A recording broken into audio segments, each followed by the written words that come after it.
Ito mga katribya, 15 years ang kalamansi po na ito, pero nakita ninyo napakarami pong bunga.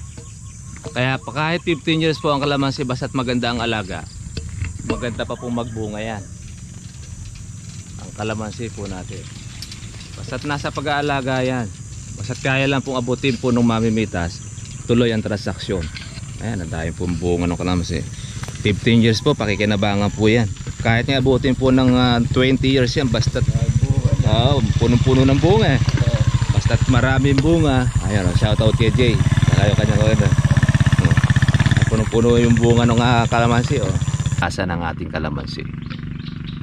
Pakita lang po natin sa inyo yung mga kalamansi po natin. Ayan yung mga batang kalamansi, pag ganyan umuulan, nakalaylay lalo ang kanilang dahon. Eto, mga 1 linggo na lang ito, pitasin na. Kaya hindi po makakatangkad ang kalamansi natin pagka ganyan po maraming bunga.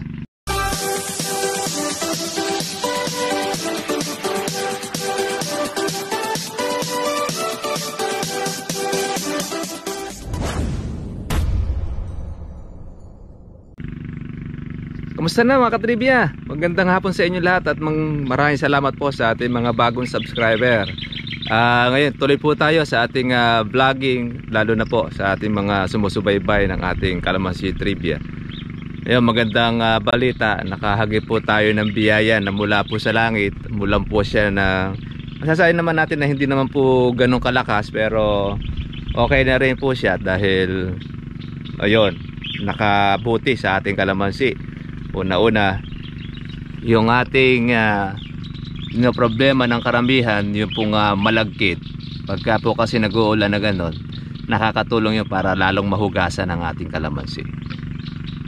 Pakita lang po natin sa inyo yung mga kalamansi po natin. Ayan yung mga batang kalamansi, pag ganyan umuulan, nakalaylay lalo ang kanilang dahon. Eto, mga 1 linggo na lang ito, pitasin na. Kaya hindi po makakatangkad ang kalamansi natin pagka ganyan po maraming bunga. Yan. Imagine po ninyo, ito wala pa itong 2 taong kalamansi, pero makikita naman natin yung kanyang klase, hindi siya tatangkad. Bakit? Meron po kasi siyang permis na bunga. Kaya malaking bagay sa ating kalamansi na pagka lagi may bunga ang kalamansi ninyo, hindi po siya tatangkad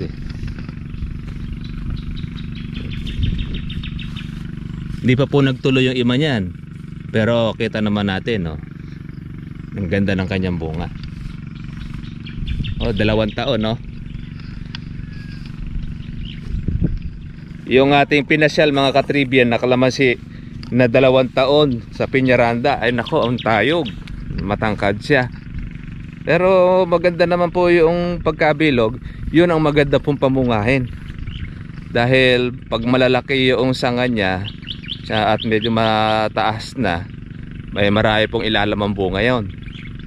Kaya lang, pagka tayo po ay pipitas na ron, kailangan na po tayo ng hagdan, dahil hindi na po natin maaabot po yung nasa taas. Pero pagka ganito po yung ating kalamansi, halos na nakasahid na po sa lupa, yan ang mainam. Masisiyahan kang mamitas, kahit bata makakapitas. Yan, nakalaylay na bunga nito.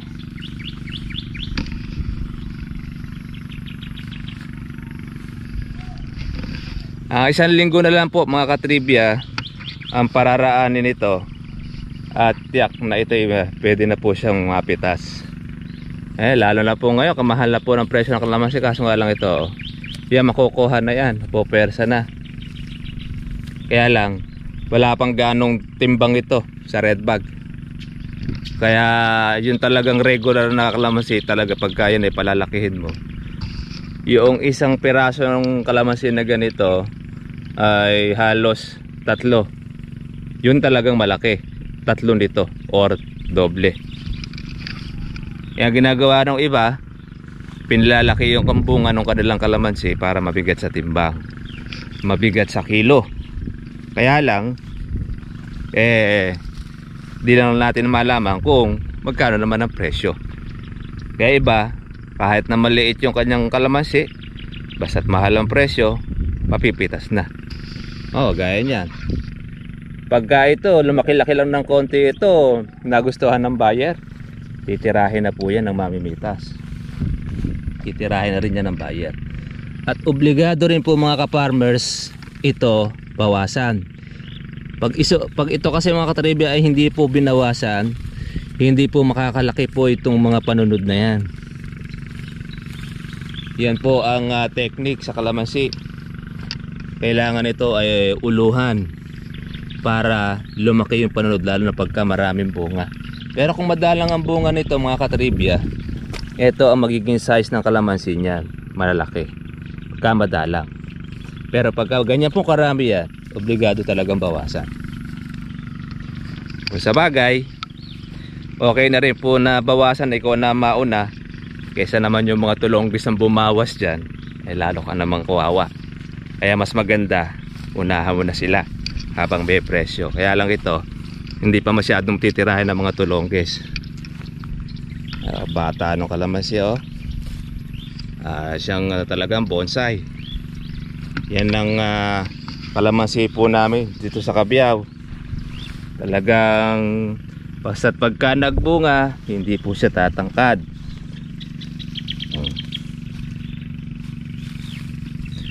Ito yung talagang pitasin. Ito naman yung mga maliliit. Paanong tatangkad ang kalamansi? Ang pagpuproning po natin mga katribya, pamungahin po natin. Pero pag halimbawa ang kalamansi ay hindi po nagbubunga, mataas, tumatangkad po yan, tumatayog.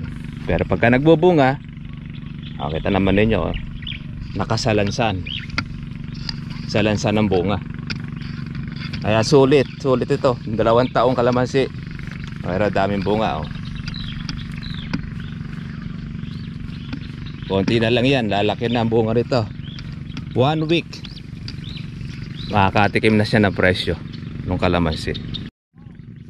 Alam mo naman po yung tukod ng kalamansi. Bata pa na talaga tinutukuran kasi pag di tinukuran yan, yung kapal ng bunga na yan,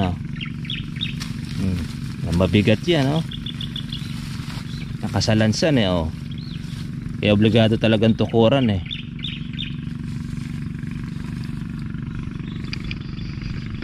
Kaya ang kalamansi natin dito mga katribya, tinutukuran dahil sa dami ng bunga. Mas mainam yon kaysa doon sa nagtatayugan. Ang kalamansi ay nagtatayugan, walang bunga yon. Pero ang kalamansi naman po ay nagpapandakan, kaya yan, maraming bunga. Ito, nauna ito ng 1 linggo doon sa mga bugso kalamansi. Tingnan mo pagka walang ganong bunga, matayog.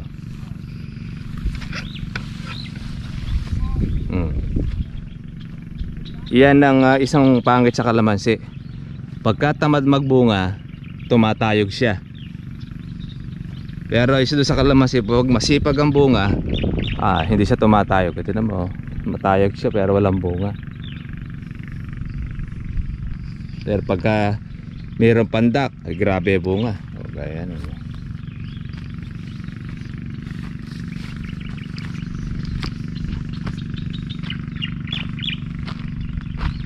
Ito itong kabila din,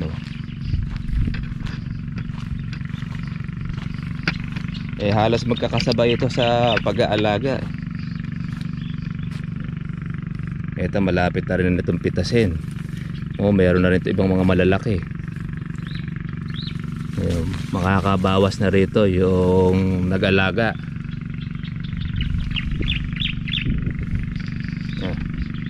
Mga ganitong klase ang kalamansi mga katribya, ito pag ganyan na po siya, na marami na po siya nga po pwedeng pitasin, binabantayan na po nito araw at saka sa gabi. Halimbawa hindi po ito nabantayan, ay delikado, baka matulad din po sa akin, masalisiyan siya ng mga tulonggis. Sa akin yung mga tulonggis kinuha na nila, konti lang naman yung nakuha. Pero pagka ito pinutaktin ng mga tulonggis, ubos ang magiging puhunan nyo dyan. Kaya obligado na po nilang bantayan. Ang mga ka-farmers natin, mga katribya, meron silang mga kubo na doon nakatutok, doon nakalagay, doon sila natutulog. Pero ginagawa noong may-ari, umiikot sila. Ang dating po ng mga may-ari dito, hindi nila pa alam doon sa mga magnanakaw. Kaya ang gagawin ng mga may-ari pag magbabantay, para rin silang nagnanakaw. Yung mga alanganing oras, yan, doon sila napupunta. Dahil ang mga kawatan, yun ang kanilang target. Alanganing oras, madaling araw, wala pong mga patawad yun. Ang hangad lang po kasi nila doon, magnakaw, yung makakuha, makapitas. Kawawa naman yung mga nag-alaga, yung kagaya nito. Ito pag pinitas at nakalaki ito ng husto, mahigit sa kalahating bag po pwedeng kunin yan, kaganyan karami. Kagaya nito mga katribya. Pag ito lumaki at hindi po nilagyan ito ng parang pinakatulos, yung pinakatali, ayan, masisiklat yan sa dami ng kanyang bunga. Ayan, mga nakalaylay. Kaya sa kapal po ng bunga ng kalamansi, hindi na iba dyan, hindi na po nakakalaki. Kaya obligado talaga itong bawasan. Ito kailangan na rin yan. Ito pitasin na rin yan para maginhawaan naman yung kasunod. Ayan.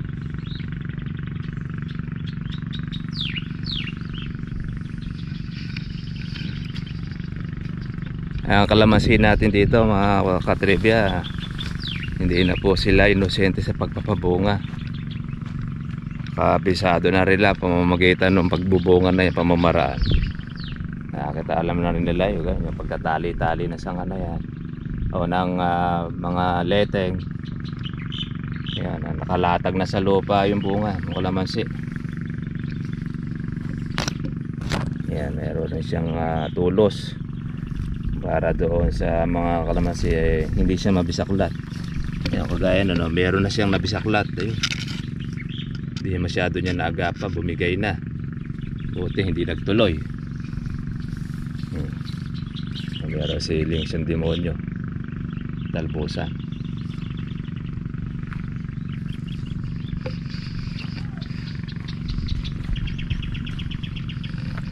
Ito, pitasin na ito. Makakakuha na ito ng medyo maganda-ganda na. Mauuna siya doon sa bugso.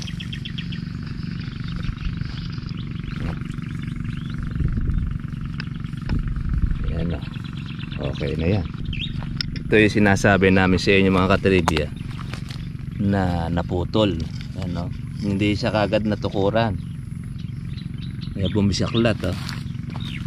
Ito, huwag lang magagalaw ito, mapipitas pa yan, lalaki yan. Kasi pagka yan ay inangat mo, yung may putol na yan, mamamatay na yung sanga, hindi na lalaki yung bunga. Hindi mo na siya pakikinabangan, unti na siya matutuyo. Kaya okay lang ganyan, hayaan mo lang hanggang siya ay mapitas. Kaya pagka napitas na, ayun, ay na, puro bunga halos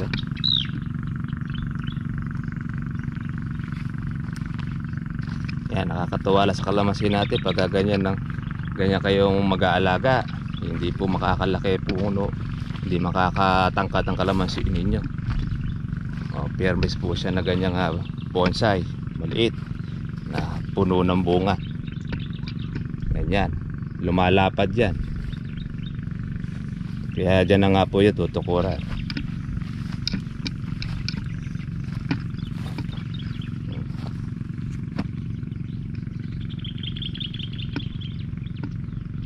Hihintayin na lang ito ng konting-konti pa para lalong lumaki.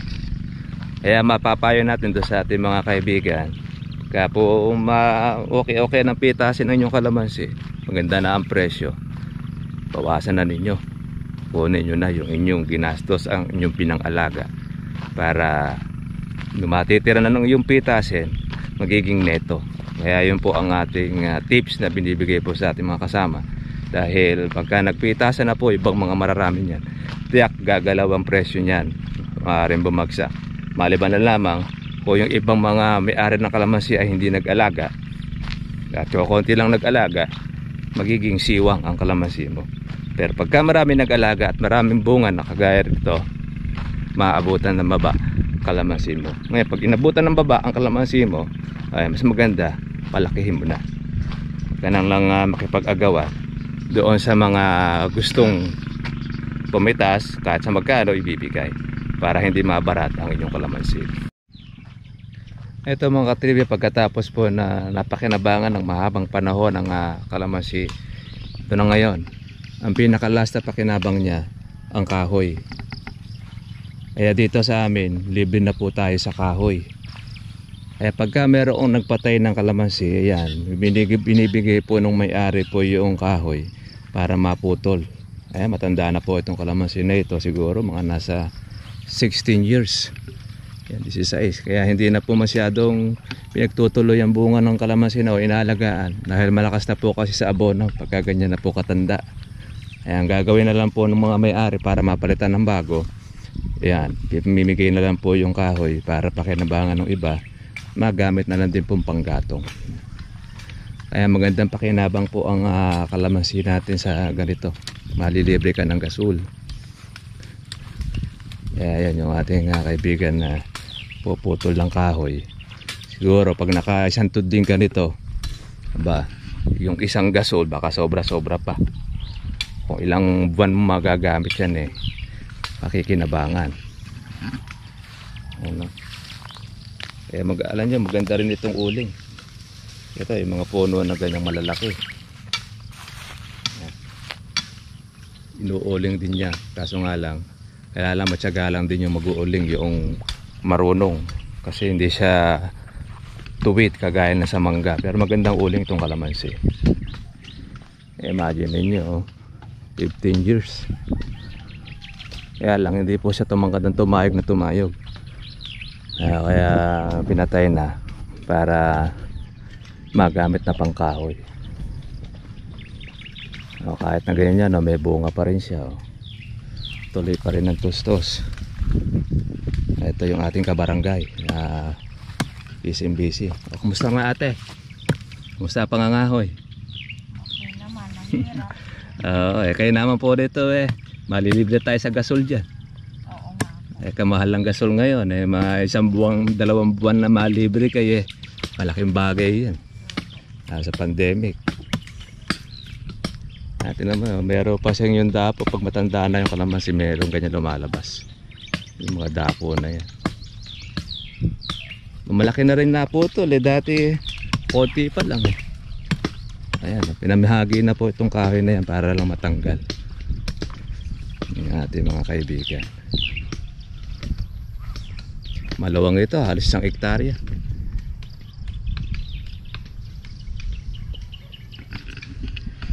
Kaya po ang kalamansi natin mga katribya, pakinabang po yan mula po dun sa pagtatanim. Minsan taon lang naman ang paghihintay natin, pag maganda alaga, napagbubunga na po yan.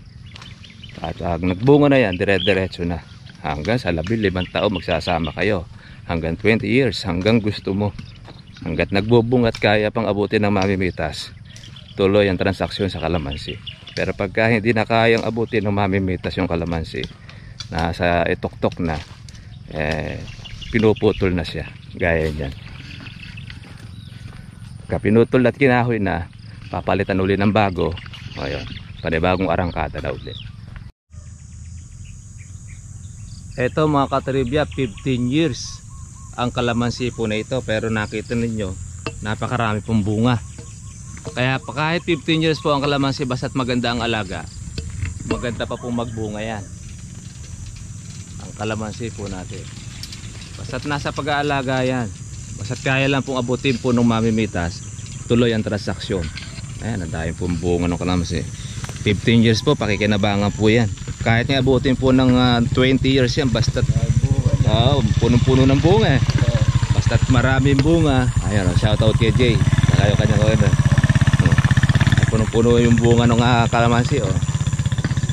Sipin ninyo, 15 years yung kalamansi na ito, pero tinan ninyo, hindi po siya ganun tumangkad ng husto. Compare po natin doon sa 4 na taon, 5 taon nagtatangkaran, pero ito ganyan ang kalamansi. Abot pa yan ng mga mamimitas. Ganyan katanda ang kalamansi na ito, pero basta't nalagaan, marami po siyang magiging bunga. Kaya diretso ang transaksyon. Napakaganda po na negosyo ang kalamansi natin. Napakatagal din po para magsama kayo. Kaya pagka nagsawa ka na sa kalamansi at yan ay matanda na, dispatchahin mo na. At pag yan ay na-dispatcha mo na, palitan mo ng bago. Panibago uling arangkada ang iyong kalamansi. 1 taon lang naman ang iyong hihintayin, basta't maganda ang iyong alaga, pwede mo na siyang pamungahin. Ganyan lang po kabilis ang kalamansi. Di ka maiinip dahil ang pagitan nito, pwede mo taniman ng gulay o anuman po na sitaw o mais, anuman na pwede mapakinabangan para hindi ka mainip. Ang kalamansi mo naman lumalaki. Gaya niyan, pagka 15 years may bunga pa. Maganda po pa siyang pakinabangan. Tuloy-tuloy lang ang income. Lalo na po ngayong pandemic. Kung hindi ka maparaan, kung meron kayong mga lupa nakabakante, taniman ninyo. Kung ayaw nyo ng kalamansi, pwedeng gulay para wag masayang. Meron kayong pagkunan ng pangangailangan. Paano mga katribya? Yan po ang tips lang po na ating binigay po sa inyo. Kapag nagustuhan po ninyo ang video na ito at bago pa lang kayo sa aking channel, please paki-subscribe, paki-like. Meron kayong comment, meron kayong tanong, lagay nyo po sa ating comment section para po masagot po natin ang inyong katanong kung meron kayong problema sa inyong kalamansi. Pagka po maganda po ang inyong tanong at po pwede pong i-vlog natin ang inyong tanong at para makita rin po ninyong kasagutan sa pamamagitan ng ating video.